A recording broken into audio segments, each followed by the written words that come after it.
All right, today we're going right back to the very foundation of how we all communicate. We're going to talk about nouns, the essential building blocks that give a name to absolutely everything in our world. So let's just jump right in with a question for you. What do kindness, a team, and Paris all have in common?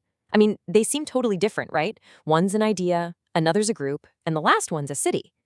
But they all share one fundamental grammatical identity.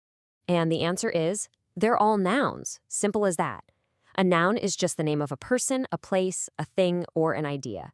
Think of them like the bricks of language. You really can't build a single meaningful sentence without them. So, if nouns are our building blocks, let's start with the most basic blueprints we have. The very first way we can sort these blocks is by figuring out how general or how specific they are. Okay, first up is the common noun. This is just a general name for any old person, place, or thing. In our building kit analogy, these are your standard, all-purpose bricks. The ones you're going to use over and over again. For example, when we say the boy, school, or the dog, we're not talking about one particular boy or one specific school. We're just using a general label. These are all classic examples of common nouns. But what if you need to get specific? Well, that's where proper nouns come into play. They name a particular person, place, or thing. And here's the golden rule you can't forget. They always start with a capital letter. So instead of just saying boy, we have Ollie. Instead of city, we've got London. And instead of just any monument, we have the one and only Eiffel Tower. See how that little bit of specificity just brings the whole sentence to life? Here's a super simple way to look at it. On the left, you've got the general blueprint, the common noun, like city. And on the right, you have the specific named version, the proper noun, London. It's really the difference between a whole category and one unique identity. Okay, so we've sorted our physical building blocks. But language isn't just about things you can touch. It's also about ideas and feelings and groups. So let's check out how nouns give some real texture to these more abstract concepts. And this brings us to abstract nouns. These are the names for things you can't physically touch. Ideas, feelings, certain qualities. Words like honesty or happiness. These are the blocks we use to build concepts and to really express our emotions. And then we have collective nouns. Now these are pretty cool. They're single words that represent an entire group as if it's one single thing. Think of a team of players or a flock of birds. It's one word, but it contains many members. It's actually incredibly efficient. All right, so now we have our blocks for general things, specific things, ideas, and even groups. But, just having the blocks isn't quite enough. We need to know how to actually assemble them. And the very first question is, well, how do we count them? This brings us to the rules of assembly. Just like with any construction kit you've ever used, there are rules for quantity and form that we just have to follow.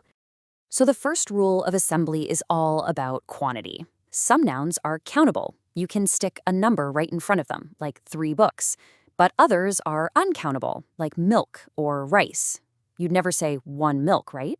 But you might say a glass of milk. Okay, so that pretty much covers quantity. Now let's talk about form.